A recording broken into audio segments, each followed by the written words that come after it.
This episode is brought to you by 9am Health. 9am Health, diabetes care that fits your life.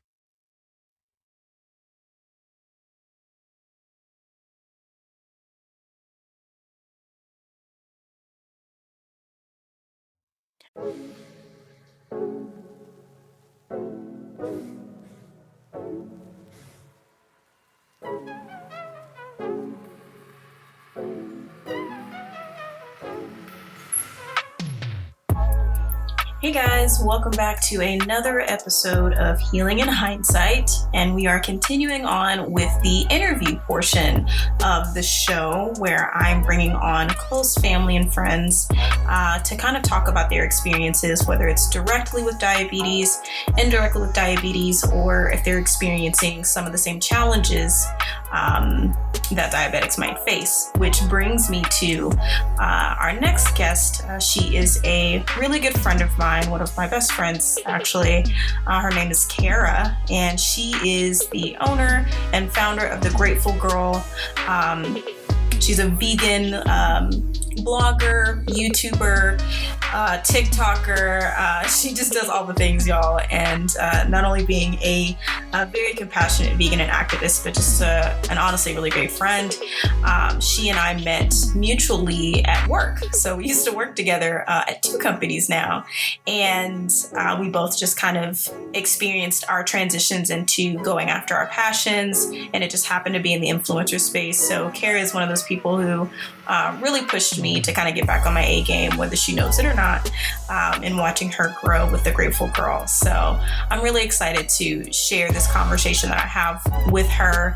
I think the biggest theme that I wanted you guys to get from this is that transition is something that affects everybody. And so when you're a diabetic, the transition into how you live your life can weigh on you, especially with family and friends, and the same for going vegan. So Cara and I just kind of talk through those moments in her life, as well as those moments in mine, and kind of how we both grown from that and, you know, are where we are today. So I hope you enjoy. Cara is an amazing person. So if you're not already familiar with her, definitely go check her out, The Grateful Girl. And of course, I will have everything to get access to her in the show notes. Enjoy.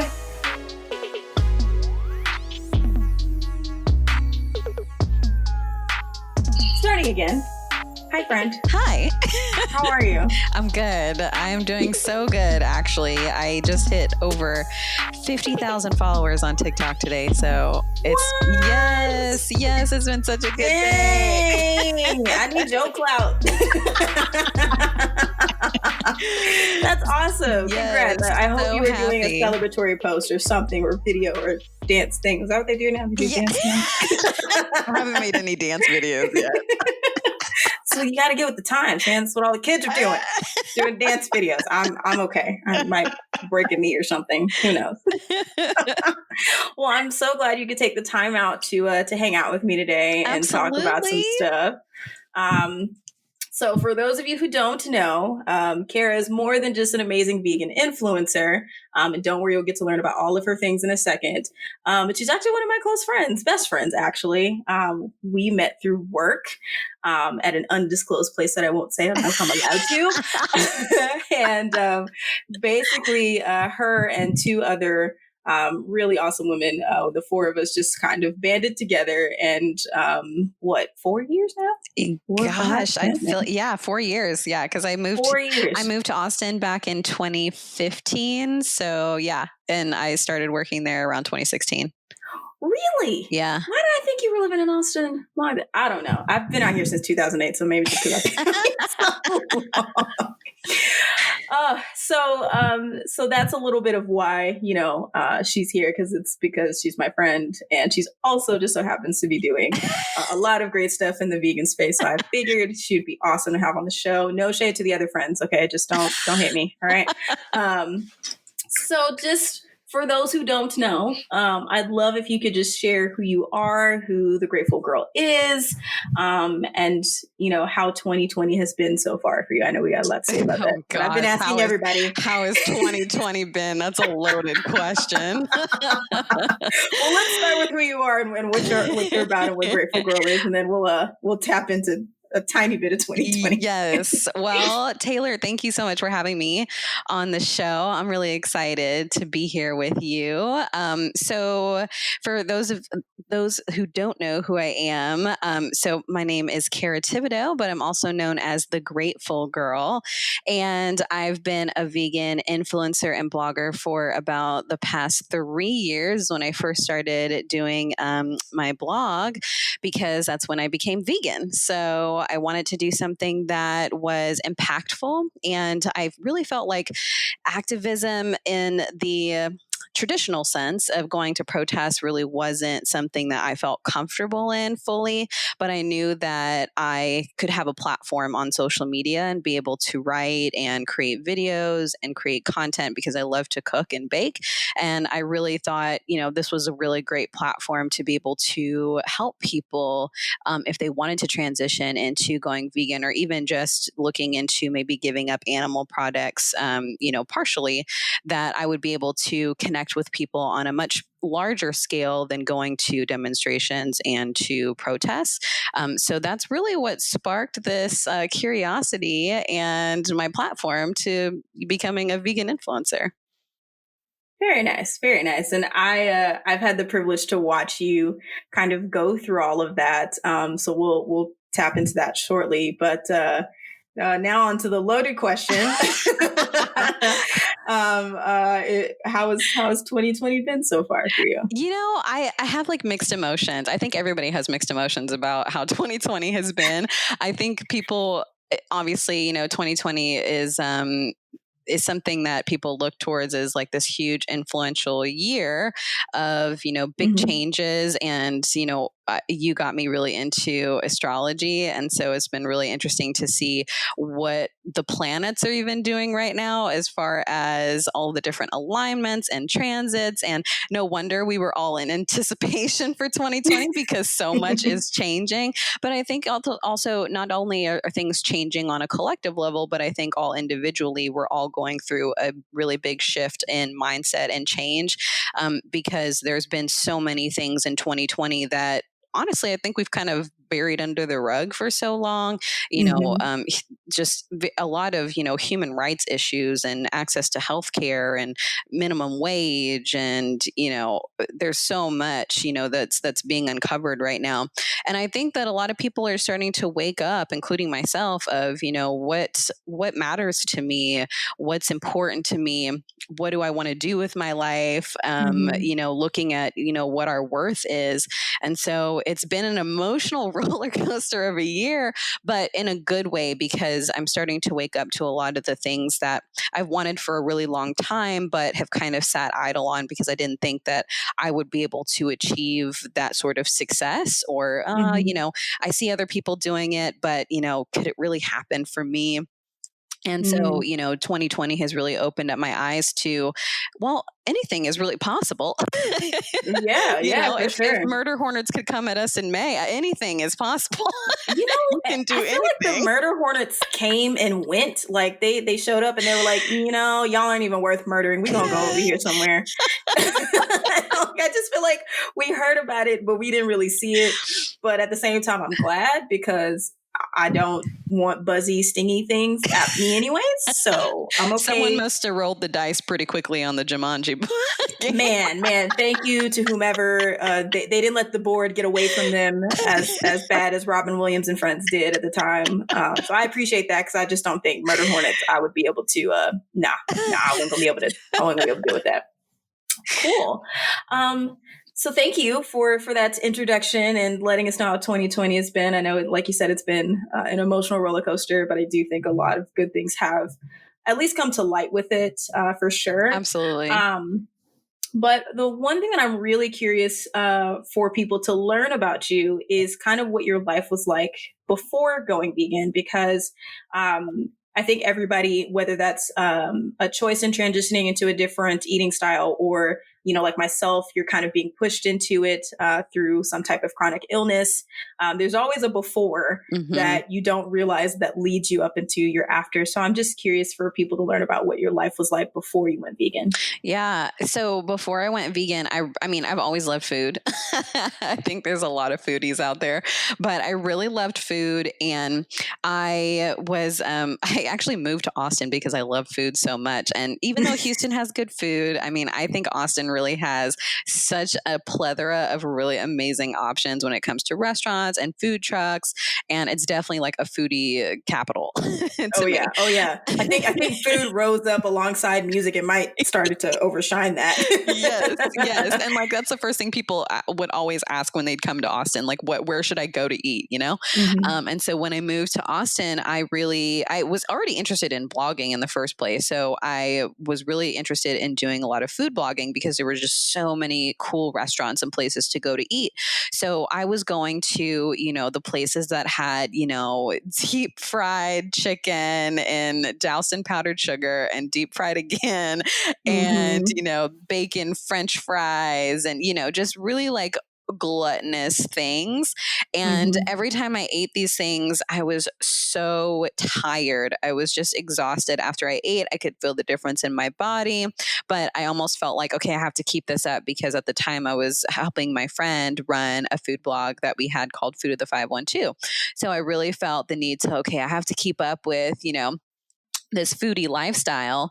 And shortly after that, we kind of ended up losing touch. I was kind of running the blog for a little bit on my own, but then I ended up watching What the Health on Netflix when it first came out.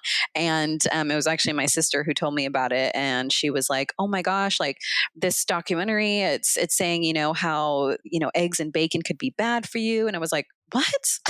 Like Mhm. there could be no way. I thought this was like a conspiracy theorist documentary. And when I sat down and I watched it, so much made a lot of sense to me.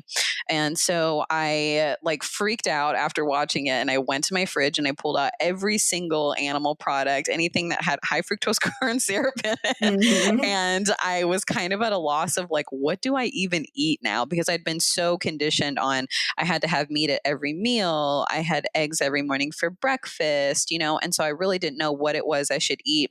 So I think that was really one of the biggest mistakes I made was I threw everything out without educating myself first on how to transition successfully, because I think that there are a lot of people who can really go vegan overnight, and they really thrive off of that, quick transition. But I think a lot of people need to take it slowly, understand what works best for their body and also what works best for their everyday life, because everybody has a different lifestyle. And you want to make sure that you're picking foods that are also going to be easy and convenient still for you if you have a really busy on the go lifestyle. Yeah, that's that transition phase. I think any diet thing that I've ever tried is like cold turkey. I'm just gonna do it because I have the mentality to do it. And like, bitch, no, you don't. You never want to do anything like that. Like you suck at that. Just Exactly. remove one thing, okay? So I'm curious. So it sounds like What the Health was the final straw in kind of pushing you into adopting a vegan lifestyle. I'm curious to know, like, what was difficult in that transition, and like, did you experience any physical symptoms, like a detoxing effect whenever you switched to a vegan lifestyle? Like, what was your mindset like, your emotional state, just kind of that in between phase as you moved into it? What was that experience like for you? Yeah, for me, I think first, I think everybody has their reasons for becoming vegan. Like you said, some people are doing it for health, some people are doing it for environmental reasons and also ethical reasons. For me, What the Health, watching that was really kind of the catalyst, I think, that started my vegan journey. Because as soon as it's kind of like opening up Pandora's box, honestly. I started that and then I went down the rabbit hole of learning all of these different things about health and nutrition. And then when I started looking into more documentaries and articles, I really started to see, wow, these are some really huge effects that animal agriculture has on our environment. Mhm. And then as I started going down the environmental rabbit hole, I stumbled across the ethical, reasons why people are vegan. And the reason why I say that is because when I first went vegan for health reasons, I was going vegan for myself. I wasn't going vegan for the planet. I wasn't going vegan for the animals. And that's why I think I failed on the first round personally for me, because I was doing it for myself. And I think that a lot of people who are doing these kind of crash diets are doing it for themselves. And so they kind of actually fall off the bandwagon really fast. But when you're thinking about putting others before yourself, you kind of have this selflessness in the act that you're doing. And so it becomes almost easier. So it really didn't actually, it wasn't as easy as a transition until it was for environmental and ethical reasons, for, you know, helping our planet and the animals we share it with, because I realized what I was doing every meal was bigger than myself. And so it was a lot easier to stick to being vegan. It's not even a thought for me. But that's really when it really clicked over, was, okay, I'm doing this because I care about the planet. I'm doing this because, you know, I care about the animals, you know, we share this earth with. So that was really what helped me make the transition. But also, before I went vegan completely, I was pescatarian, vegetarian for a bit.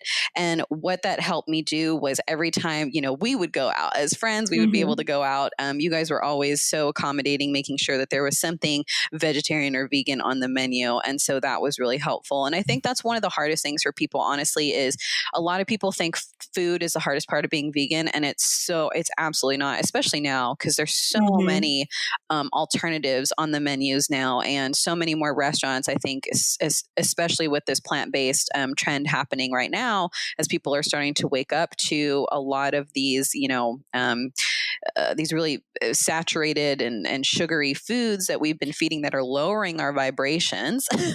A lot of people are waking up to, you know, really starting to get back into plant-based eating. But I think the hardest part is really being in a social aspect, because it's still not, it's more prevalent today than it was, you know, let's say even 5 or 10 years ago, but there's still a lot of social impact aspects that impact people's I would say that would impact people from staying vegan. And that was honestly one of the hardest parts for me in transitioning even from vegetarian to vegan, where, you know, when I go to the restaurants, I could still order a grilled cheese sandwich, or, you know, I could still have, you know, a patty melt or whatever, you know, it's just a lot easier. And then when I went vegan, those items even like got even more condensed as to what I could have. But going vegetarian first really helped me kind of, you know, when we would go out, I would look at the menu before we got there, so I knew what I could have, you know, so I could engage in conversation and not be like sweating bullets over what I could eat on the menu. So there's like these little things that change. And then also too, because I went vegetarian first, I was also able to learn about what were some of the meat alternatives I could purchase at the store to supplement. I learned how to cook tofu, you know, so there's like little things that I changed before going vegan. It was not an overnight thing. Like I said, some people can do it and they're very successful at it, but I also think that there are ways that people can do it in a way that works best for them. Some people I know are, you know, maybe they're vegan all the way up until dinner time, and that works well for them. So dinner time is the only time that they have any sort of animal product, you know, and then even at that point, they're like, wow, this is so easy because I do it for breakfast, lunch, and you know, I'm not vegan for dinner, but this has been so easy that maybe I should just go ahead and do it for dinner now.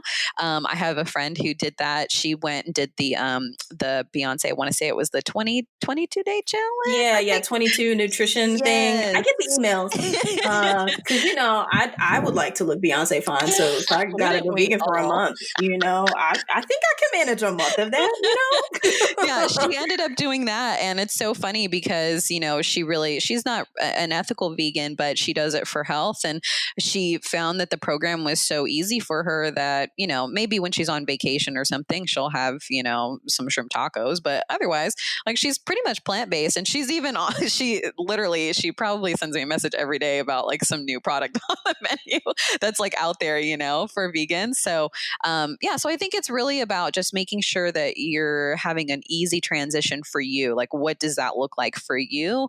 Because at the end of the day, it's your journey and it's about what's going to work best for you.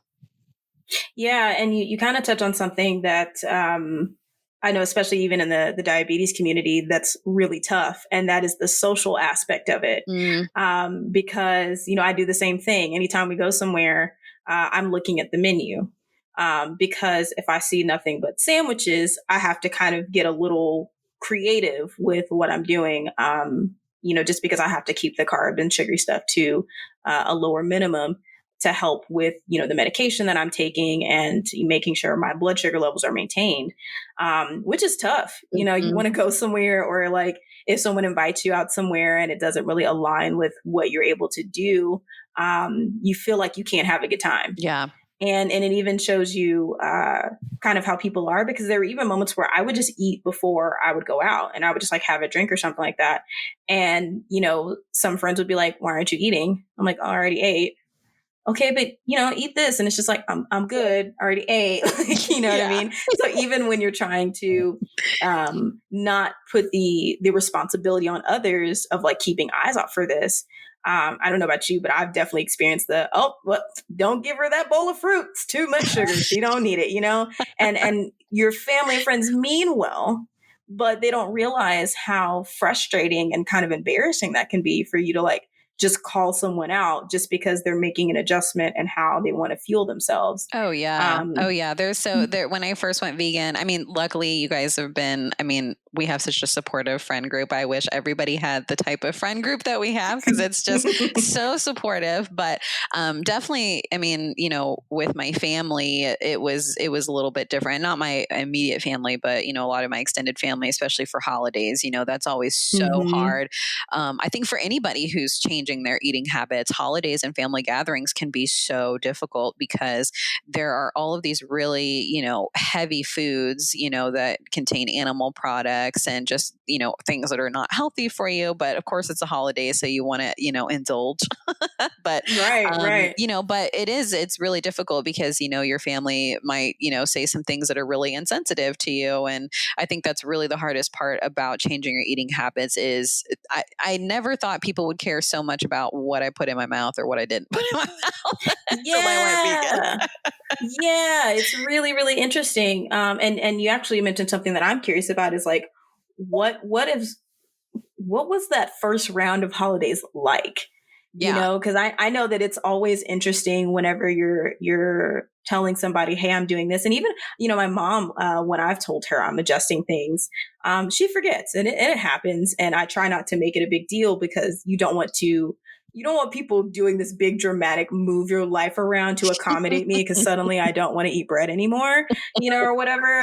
But I'm curious as to what those first couple of holidays were like for you, with your family being fully vegan. Yeah. So that's actually a really good question, because it was something that helped my mom and I's relationship. Because when I first went vegan, the very first holiday that we did was Thanksgiving all together as a family. So I actually decided to host the family for Thanksgiving up in Austin, because I wanted to make all of the food, so that it could be, I was vegetarian at the time, so I didn't want to have any meat at the meal. And my mom, of course, she didn't think it would be offensive, but she brought a turkey and she brought a ham. And the whole reason why I had spent all of this money in preparing the food and hosting everybody was so that we didn't have to have any sort of meat at the table. And so it wasn't until a few weeks later that I told her that it really bothered me that she took it upon herself to bring a turkey and a ham. And I really tried to tell her, now that I am vegetarian at the time, I told her, when I see these cuts of meat, I don't see them as food. I see my dog on the table. That's how I look at it. And then, not as much now, but then in my awakening, it was very emotional, because I had watched so many videos of, what happens in slaughterhouses and these things to animals. And so when I saw, these cuts of meat, it really triggered me. And, I told her that was the whole reason why I wanted to host them. And I had a very long 3-hour conversation about this, going back and forth, different ideologies. And another thing too, that's really important to note too, is that I think your parents and your family are typically more critical about your eating habits. And that's because they almost see it as you saying they didn't know better, but you do Right. now. And that's really where I think a lot of the tension was coming from with my mom, Hmm. because she was like, well, I brought you up on turkey and ham every holiday, and so now you don't want to do it. I think this is just a trend for you. And Right. obviously, she feels a little bit different now that I have a larger social media Right. following. So It's she's not a like, game, mama. okay, Trying to make these okay. coins too. Like, this is my life. It's my life. Love you, Yeah. but So now but that conversation changed a lot, and it really did come down to, I told her, Mom, I'm not changing my eating habits because I didn't think that what you were trying to teach me about eating was wrong. I'm changing my eating habits because you taught me to be a compassionate person. And when I hmm saw the horrors of what was happening to animals and to our planet and to our own bodies, I wanted to be compassionate and I wanted to align my actions with my morals. And that's when my mom, it clicked for her and she said, right. ah, got it. I Yeah. respect you and I'm sorry that I did that. Yeah, yeah, because I think that's the one thing, even in when I was talking to my dad about this, is they didn't know, that what they were feeding us could have any cause and effect. All they knew was Yes. the food pyramid, and as long as I'm following that, it's fine. Or even if it wasn't about the value, like I know for me and my family, we moved a lot for a little bit, and then we were very like my mom was the coupon queen because money was tight. So Yeah. if you were getting food that was cheap, that was still better than not eating at all. You know what I Mhm. mean? Because the access, which I can go on a whole tangent about access to low income communities, but I'll save that on another Such a episode. complex issue. Man, I actually go into it when I did my guest appearance on the Loving Your Own Soul podcast. Like, yo, I don't understand. Like, how y'all making all this money? And it's anyways. So, but like I for sure don't blame my parents for my state. Now, I more so blame myself because both of my parents are diabetics. Mm, And my mom was first and then my dad second. So I had kind of a preview as to what that looked like. And I even tried the year before I was diagnosed, I was trying to do everything that I could to prevent the very thing that I ended up with.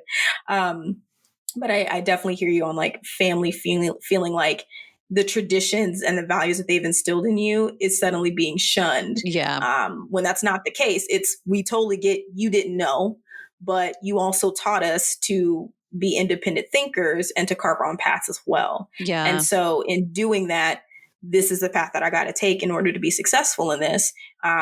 There's absolutely no shade or no hate to you, for why I'm here. It's actually because of you, that I'm here. So I think that's something that a lot of people have to learn how to have those hard conversations with when they're making honestly huge life decision, whether it's surrounding your food or something else.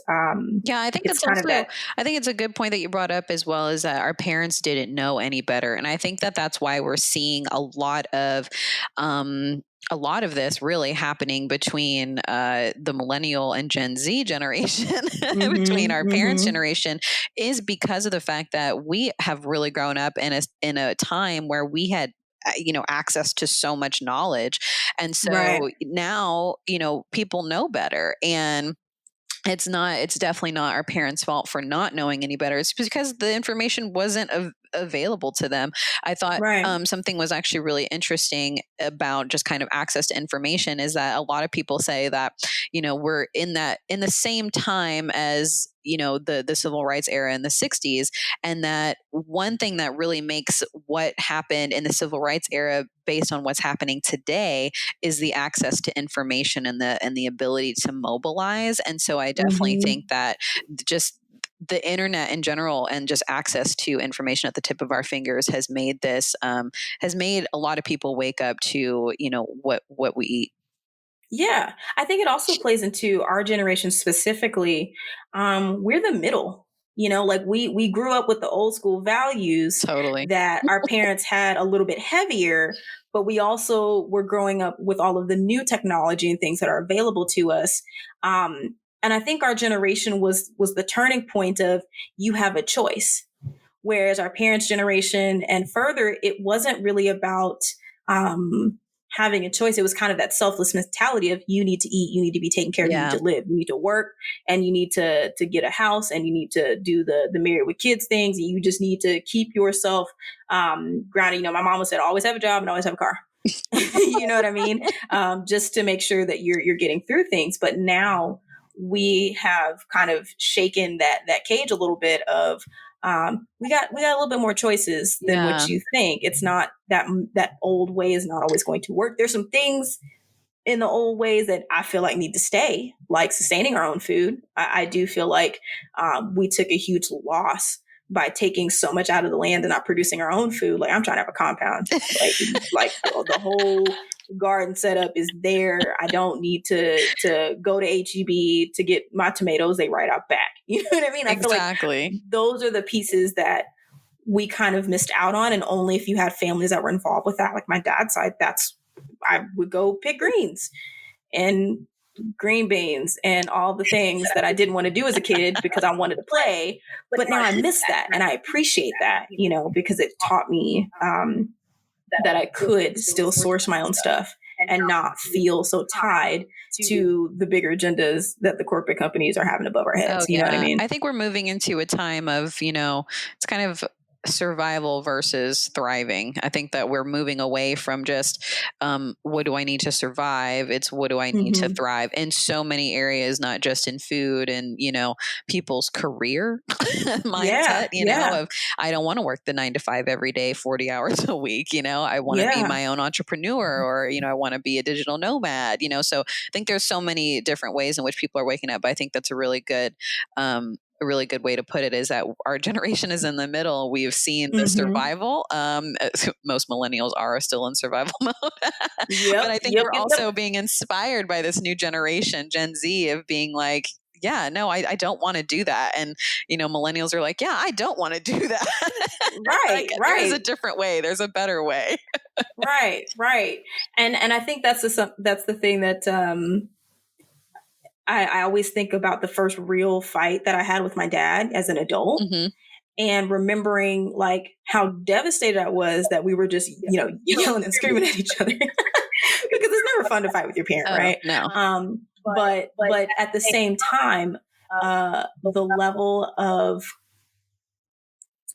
I'm going to say confidence. It's not really the right term that I'm looking for, but that's, just the ability to actually like stand up for myself and say, hey, your way of thinking is not 100% God, right? And I think that's something that we as millennials struggle with, is we don't want to disrespect. We've never been a disrespectful generation in the sense of like, I'm just going to fuck with you because I feel like it. You know what I mean? Like, there are tendencies, but not really. Like if we're talking back to elders or whatever, it's because like, nah, you got me twisted on something. And I think we need to have a dialogue, and it's not just a child needs to be in a child's place anymore. Like if you're acting like that towards me and I'm 30, we got a problem. I give you anything 25 under. I ain't no shit 25 under. Okay. But 25 now, like I've been through my own version of stuff.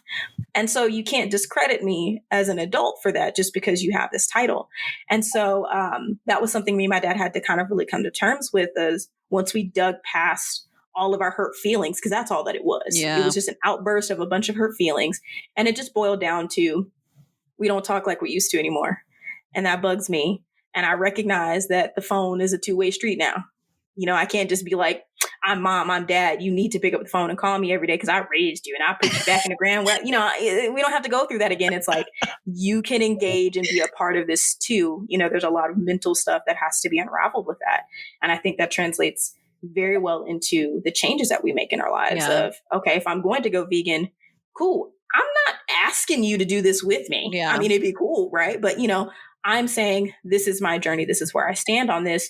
You don't have to shift your entire life for that. I just want you to be aware, Totally. And I think you kind of mentioned earlier about like our support system. At the end of the day, if they were really just that bothered about what I'm eating or putting into my mouth, because it's just like, why are you so obsessed with that? Then they probably don't need to be need to deny that application to the friend group, because you just have to be able to respect those boundaries. So that leads me to my next question. Okay. So now that we've talked about family and friends and that kind of transition space of like, recognizing it's not being disrespectful to how you were raised. It is just because of how you raised me. These are the choices that I'm making for myself that I think is going to better me. Yeah. I'm curious as to what has been the driving force now behind Grateful Girl, and how your kind of blog and things shifted. Because I know you said that you started out as a duo kind of food blogger thing, and then you went the pescatarian vegetarian route, and then you went full vegan. But I'm curious as to how that impacted growing your Grateful Girl platform. Oh my gosh. Literally, it felt like overnight once I decided, okay. And I think that was also one of the things that I really struggled with in becoming vegan was that, okay, well, I've already, put my blog out there of, this is what I'm about. And now I'm going to turn it into being vegan. And I thought that was honestly going to hurt me in the long run, because, they always say to pick a niche, but I really thought like, I don't know if this niche is really going to help, because at the time, especially being here in Austin, it was like, I didn't know that there were so many vegan places, which there are a ton of vegan places in Austin, and it's literally the mecca for vegans for food. But I was really worried, like, oh my gosh, I'm going to go vegan and like my page is going to just turn into a disaster because nobody's going to want to follow me. And it was the exact opposite, because I had told myself that I could not continue to post about things that weren't vegan because my mindset was already changed. My heart had already been changed. I really wanted to advocate for, the health of people, the health of our planet, and to be able to respect the sentient beings that we walk this earth with.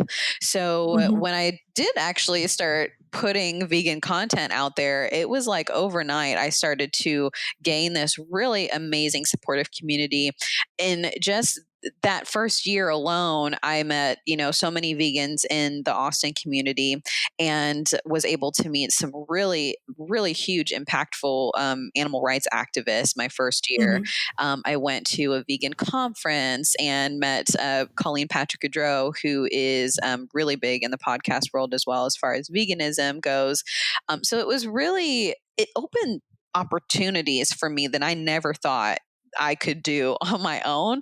And on top of that, it really brought me into a really great community. And I think that that's another thing that's really important for people who are going vegan or vegetarian, is that having a community of a support system is really important, because you really do need to be able to connect with people in order to keep, your momentum going. Because especially one of the things that I hear a lot from vegans who maybe live in, rural cities and towns is that, they're the only vegan that they know.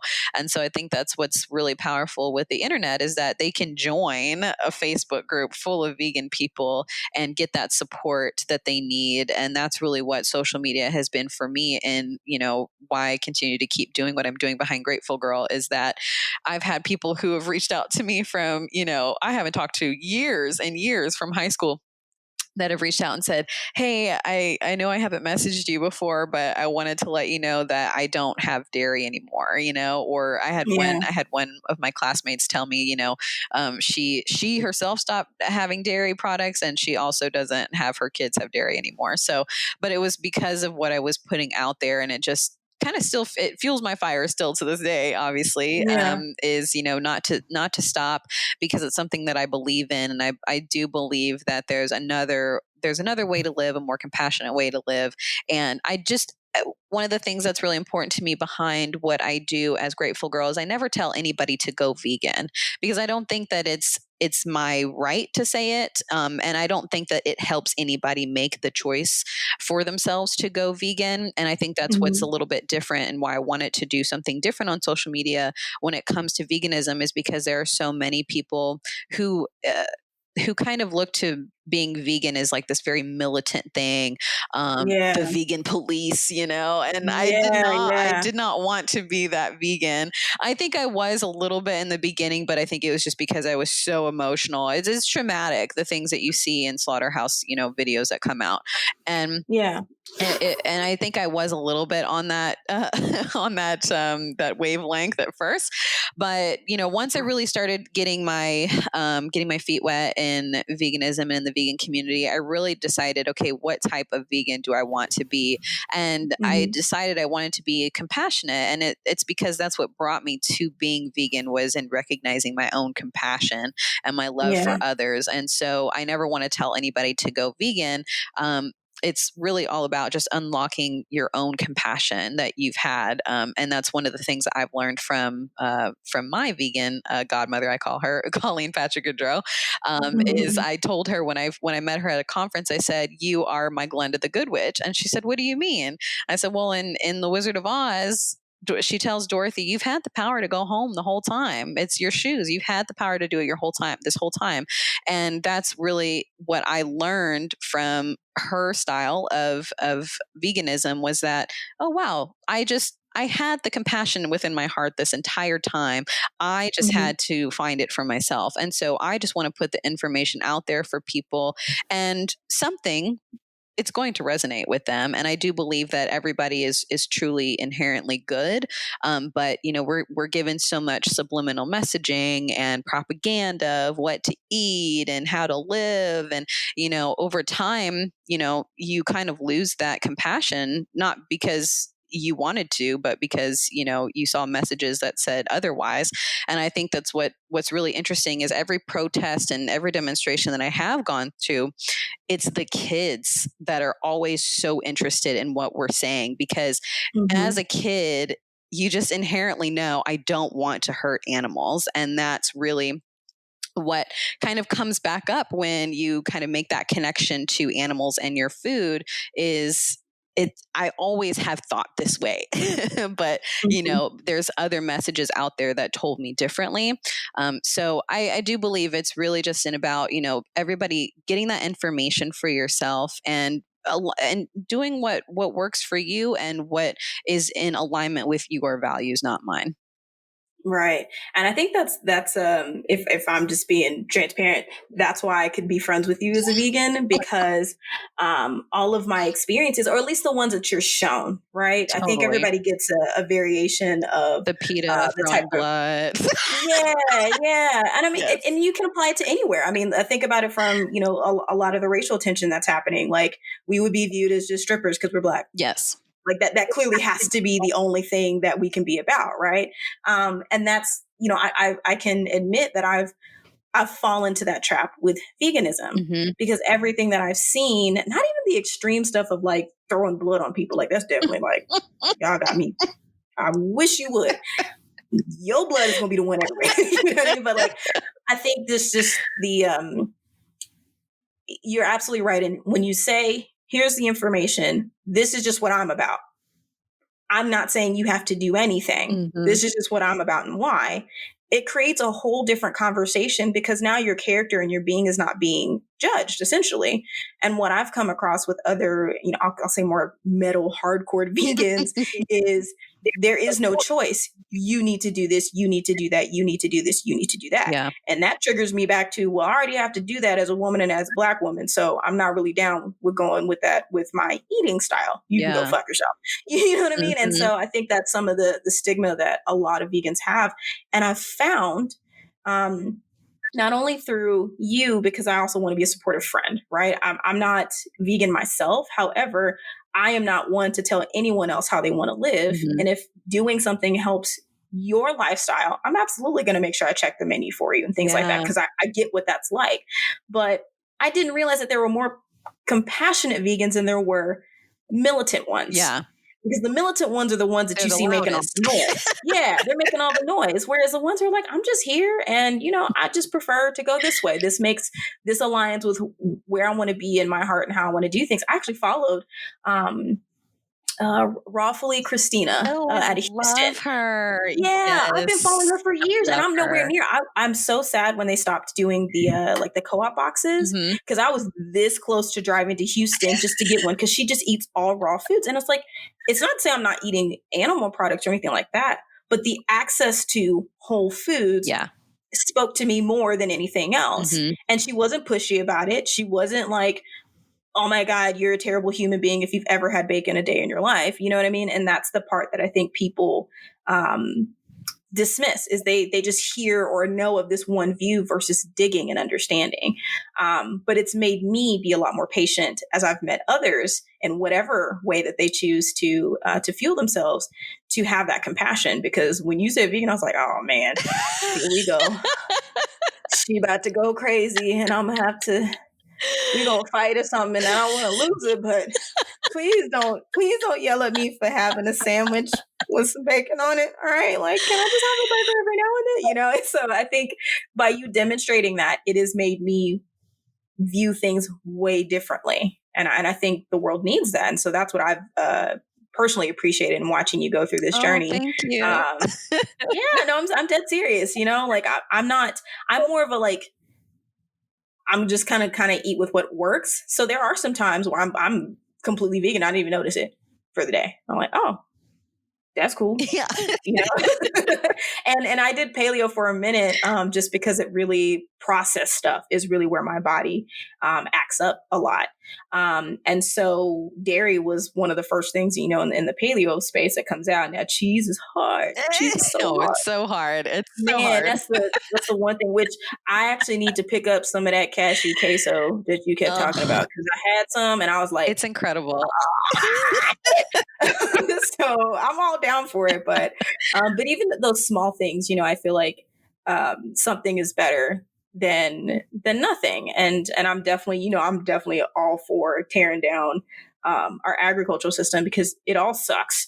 And even if I am eating meat, I'd rather go for the place where I can visually see that all of your animals have free reign like before. Like, I feel like I'm kind of an indirect indigenous person mindset, where they were always thankful. They only took what they needed to, right? I'm sorry, buffalo. I need that fur because it's cold and we running out here naked. You know what I mean? Like, but Yeah. I'm going to honor you in the fact that you and I have had a trade of necessity, if you will. So I'm not gonna like take everything from you because it's a luxury for me, Yeah. and I think that's a type of eating, or at least living, when it comes to our food system, that we should get back to. Yes, enjoy food. I'm not saying don't have a luxurious time with it, but there are a lot of cultural things that we can take from, of even in Asian cultures, meat wasn't a regular thing.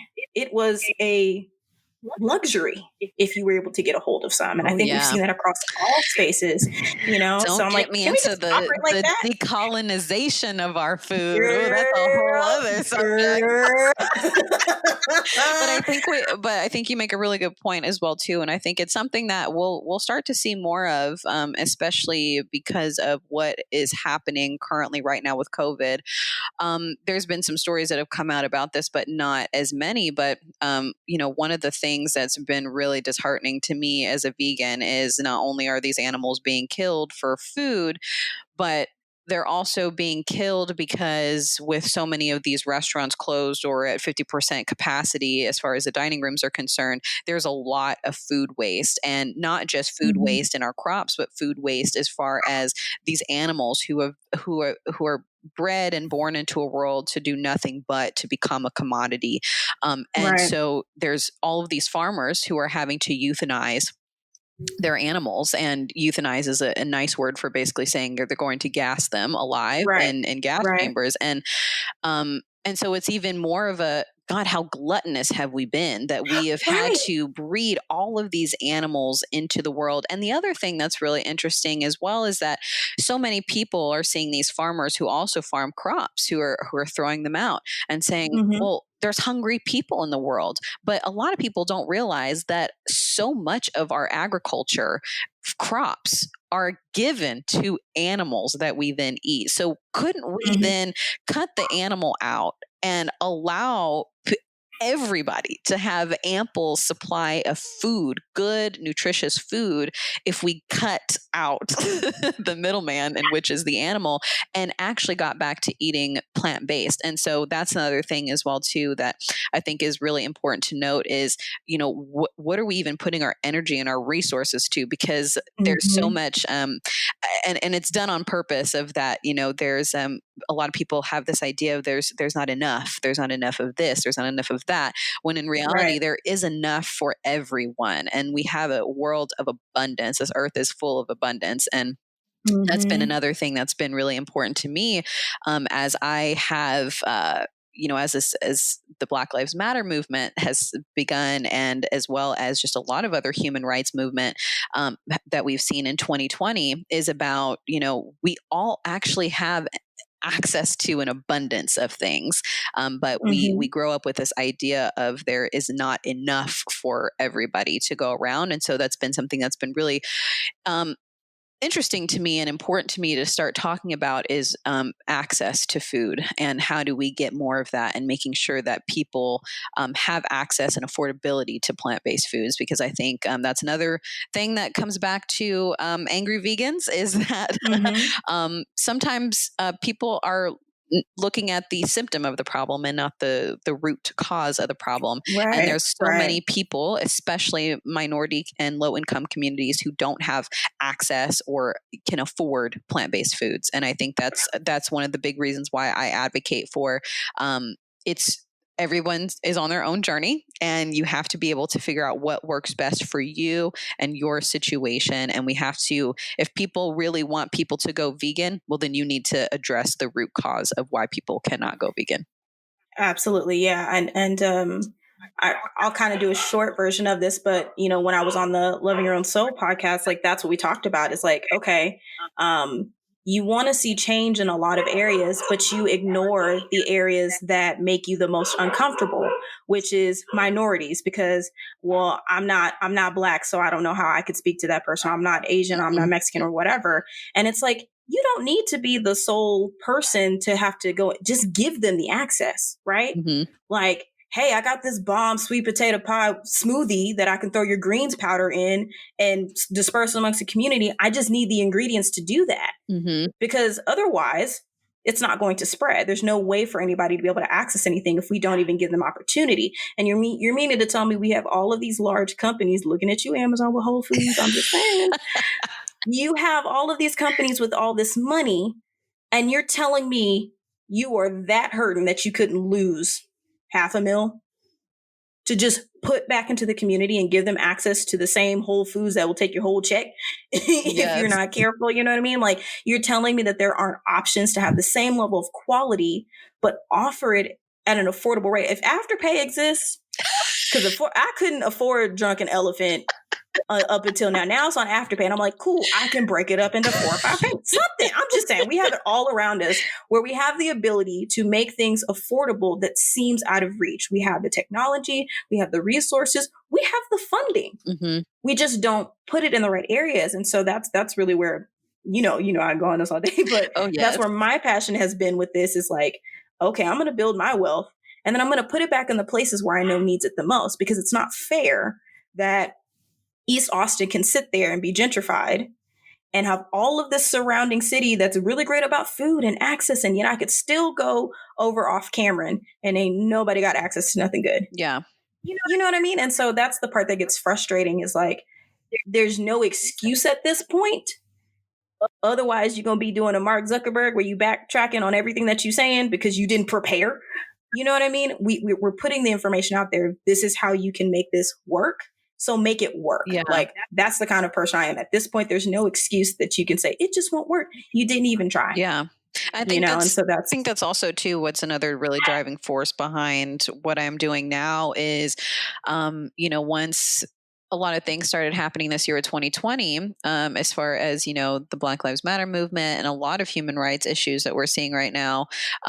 One of my biggest, motivating factors is not just about, promoting veganism, but also in educating people about, other world issues that are happening, as well as Mm-hmm. human rights issues, because I do believe that all oppression is interconnected, and it's really important to me that I get information out. And so one of my next YouTube videos will be about talking about food deserts and food insecurity, and how do we Mm-hmm. help what's within our grasp right now for people who have the means to do so, to help make sure that we get better foods into, low income and minority communities, to allow them to have access to these healthy and nutritious foods, because I do believe that it's by design to keep people Yeah. hungry, to keep kids going to school, and not being able to focus on what they can learn, and dream and innovate and imagine. Right, right. It's It's I gotta totally get this peanut planned. butter sandwich. It's you totally know. by design. So I definitely want to continue to do more research and speak out about these certain things, because one of the things as well too, I think that a lot of people fail to realize, and I think it kind of gets stuck in a box when it comes to veganism, is that, oh, I can only use my voice to talk about animal rights issues, but Right. it's all connected. And Yeah. so that's really been my biggest push, and kind of innovating my brand, and what I'm about is about talking about so many different issues that we need to be aware of, and how can we create change. And that's really important to me, is not just about having compassion for animals, but also having compassion for all beings that we walk this earth with, and having compassion for the earth that allows us to keep Yeah, inhabiting yeah. her. Yeah, exactly. Exactly. You absolutely nailed it on the head. And that's really why I also wanted to ensure that you were on the show, because at the end of the day, diabetic or not, we're all connected. And if you're having the same issues with food sources as a vegan, I'm having the same issues as a food source as a diabetic. Yeah. And so we have to kind of, one, be okay with the transition that some people in our lives, whether that's family or friends, aren't going to get it. Mm-hmm. And maybe turned off by it, kind of like we talked about earlier.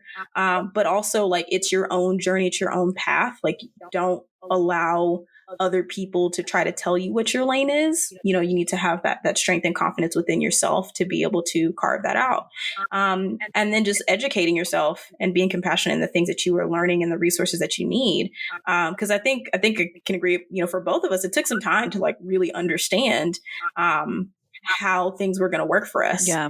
I'm still trying to get it on a good balance, especially when I have the medication factor included into it of, okay, well, how do I be social, but I don't throw everything off, just because, she makes these amazing chocolate chip vegan cookies and I just can't, and donuts, and I just want to eat them all. And I won't say no. I'm not saying no when she offers them to me, because I'm going to eat them. And I don't care if I know that's terrible. I should not say I don't care that my blood sugar is going to be crazy, but it's not, because it's vegan. And I feel like, okay.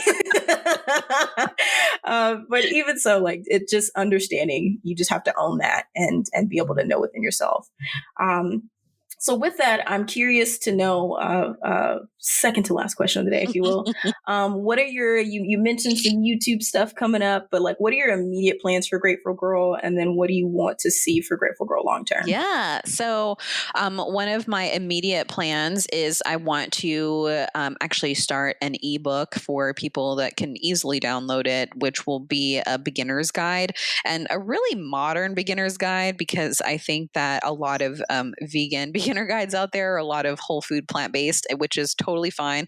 I think that there's definitely people who are looking for that. But I also think that there are a lot of people who, in a transitional phase, are still looking for the same textures and tastes that they are already used to, but just in a more compassionate, cruelty-free version. So I really want to make a really modern, vegan beginner's guide that people can easily switch out, different cheeses, different ice creams, meat, alternative options, and also a store locator so people can know where they can find these options. So that is in the pipeline right now. I'm hopefully going to be able to release that within, at least by the fall of 2020.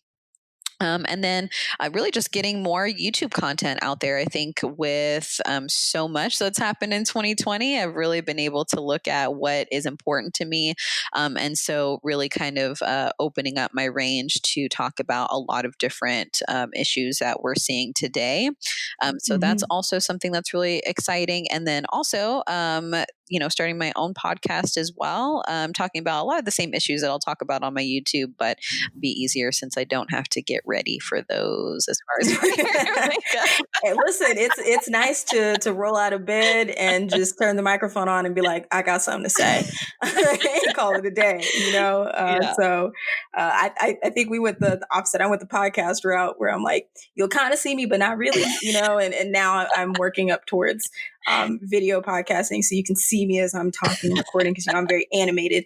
But working on that. But yeah, I feel you. Yeah. It's nice. It's so nice when Yeah, you I get think that it's to. important too. I think just as an influencer, I think as as we've heard, today was supposed to be the day that Trump was supposed to ban TikTok, which he can't. But I think as an influencer, it's important. It's no different than as a business. You want to maximize your revenue streams, and it's important to me to be on multiple different social media platforms. So Yeah. podcasts, YouTube, TikTok, Instagram, because I think that it's important to reach every type of audience, and every social media platform is going to be different. You're going to have a different listener or an audience there. So I think it's really important for me to kind of cast a wide net Yeah. to reach different people and to create communities of people. So it's really important that I continue to keep branching out and spreading the message.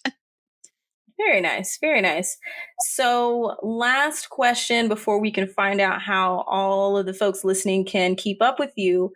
I wanted to know for those who are considering veganism or even just like trying it out, what was the biggest challenge in like changing your mindset with it? And what would you suggest to others to kind of help them get through that? Because we know if your mind gets jacked up with all this stuff, it'll shut down everything else. So I'm just curious as to what your advice would be to those folks. Yeah, absolutely. I think if you are thinking about transitioning to a vegan diet or lifestyle, the most important thing is to first educate yourself. Slow down. It's okay. You don't have to do it overnight. Make sure you take the time to educate yourself and to find ways that are going to work for you and your lifestyle. The second thing I would say is to find a supportive community that can be supportive to you in your transition, because maybe your friends and your family will not. And the other thing as well too is that you're going to have to be okay knowing that some of your friends and family will not support you in this journey, but staying compassionate nonetheless. And that really brings me into my next thing of advice as well, would be to just stay compassionate no matter what, compassionate to yourself. Because as a vegan, I cannot tell you how many times I have eaten into something and someone's like, oh, there's cheese in that. I'm like, oh, no. And, you feel so bad and you feel so like just so guilty. But it's like, you're vegan in a non-vegan world. These things are going to happen. So have Right. compassion towards yourself, have compassion towards others. I think a lot of people see, they make this transition to going vegan, especially those who are ethical vegans. They see other people who aren't eating vegan and they think that these are bad people, and they are not bad people. Hmm. Not even the people who work at the slaughterhouses are bad people. I mean, there are some people Right. who are bad people in those, but not everybody. A lot of people are just there because they have to. They have to be able to feed their families. They don't want to be Right. there. Nobody really wants to do that to animals. So I think it's about also having compassion for other people and having compassion for other people's journey. And the only thing you can really control is what you do as a Right. person. Right. And yeah, so I think, at the end of the day, it's compassion is really big to me. And I think it's really important for so many of the things that we see going on right now, having compassion for so many people right now during this time, because Mars is in Aries and things are going to get heated for the rest of Oh the year. yeah. Oh yeah. It's about to get nuts. So, but like it's strange. Like it's in a good way, but then at It the same time, it's like, is. oof. Ooh, man, It's do I going really want to? to it's going to be Can we rocky. sit? Can we sit just in the calmness for a little bit longer? Like y'all ain't got to jack it all up just yet, but But yeah. yeah, I Well, think it's really important that, you as a vegan, that's one of the things that has helped me in becoming vegan is that it's really allowed me to not just be compassionate to animals, but just be to compassion for all beings. And I think that that's yeah. honestly one of the most important things is have compassion for yourself and have compassion for others, especially during 2020. Listen, especially. And if you can't take a shot, it might help. Well, I really am glad that you were able to take the time and hang out and chat about all of this. Yes. I really do appreciate it. I would love if you could share how people can connect with you further so they can learn more about Grateful Girl and all the different ways that they can keep up with what you're doing, resources and all that. Yes, absolutely. So on Instagram, you can find me at Grateful Girl. It's like I am great and I'm full girl. It's a little play I on actually said words it that way. there. I'm full, girl. So you can find me on Instagram at Grateful Girl. It's also the same handle on TikTok. And then on YouTube, you can find me there just under The Grateful Girl. And I do have my blog as well, which is www.thegratefulgirl.com. Awesome. Awesome. Well, be sure to check out my friend, not just because she's my friend, because I said so and you should just do it. I will be sure to make sure that all of the things are linked in the show notes so you guys can check her out. Did I mention how photographic this girl is? Like, I need to step my picture game up because I've never met a more photogenic person than you. And I was there for one of those shoots and I'm like, mine didn't come out like that. Well, thank you so much, friend. I love you dearly. And I'm looking forward to all of the things that you are coming out with. Thank you, my love.